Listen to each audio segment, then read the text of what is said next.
I think it's I think my taste has changed, but I think also as at least for guys, I know a lot of girls that like rom-coms, but for Oh guys, they yeah, usually grow out of it. I don't think I've grown out of it, but my taste has definitely changed. Like the change types, within the rom com. yeah, the types of rom-coms I like are different than like high school romaine, I guess. So, but How do it's you think? How do you interesting. think it's changed? Like over because romantic comedies that kind of all have the same storyline. So what do you Yeah, they do. mean? What in what way has your taste kind of changed over the years in that field?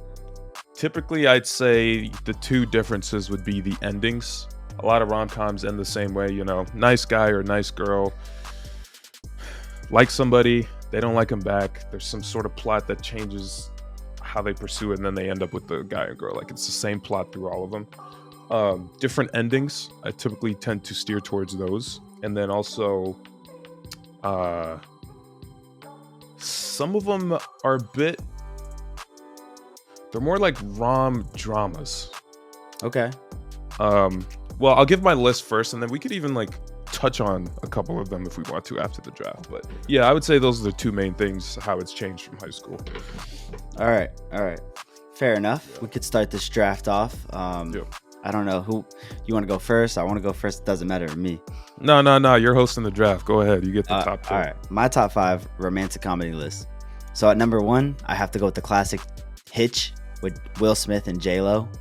Overall, I've probably have seen it a solid 100 times, and every single time it's on TV or whatnot, I sit down, I watch the whole thing of it. So I got to put Hitch at number 1. Nice. Okay. I guess I got the second pick, and I'm gonna go with Playing It Cool, starring Chris Evans and Michelle. I forgot her last name, but yeah, I've probably seen this one at least once a year over the past 5 years. It's hilarious. It's got a good plot. It's very different than your typical rom-com. I highly recommend it. Yeah, you put me on that one. I watched that one because you recommended it. Okay, so at number 2, I got to go with Wedding Crashers. Owen Wilson and Vince Vaughn, classic rom-com. Love everything top to bottom in that movie, start to finish. Can't go wrong with Wedding Crashers. Yeah, Wedding Crashers is solid. All right. Fourth pick and my second one, I'd go with The Awkward Moment. Yes. This one is solid. Michael B. Jordan, Zac Efron, Miles Teller. It's a perfect story of 3 different situations. You got a friend zone, sticky situation. You got the single bachelor guy kind of falling in love, and then you got the married guy in a relationship having some troubles. It's like the top 3 things every guy goes through. It's a perfect movie. I love the awkward moment. Yeah. I love the awkward moment. It's actually one that I forgot about, but that is a solid second pick. Yep. Okay, so at number 3, I got to go with How to Lose a Guy in 10 Days. Kate Hudson is absolutely beautiful in that movie. And obviously Matthew McConaughey, classic actor. It's a lot of comedy in it from start to finish. It just kind of keeps you there the whole throughout the whole movie. And watching Kate Hudson the whole movie is also a plus. Yep. I'd say for my third pick, and this is the 6th pick, I'd go with Before We Go.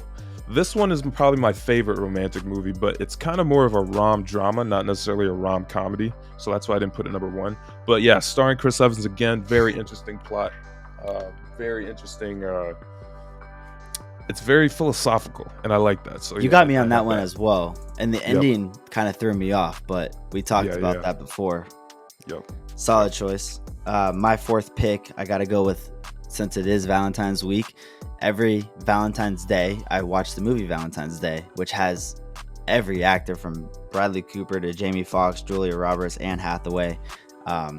There's I think 6 or 7 different stories happening in that movie, and they kind of all come together at the end. So love Valentine's Day.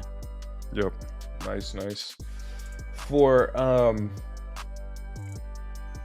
number 4 for me, 8th overall, I'd go with The Proposal. Oh, Sandra Bullock. Good one. I mean, I think that says all it needs to say. It's more funny than it is romantic in my opinion, but that's why I love it. And she's a dime. So yeah, that is a classic as well. Good movie. Has some funny scenes.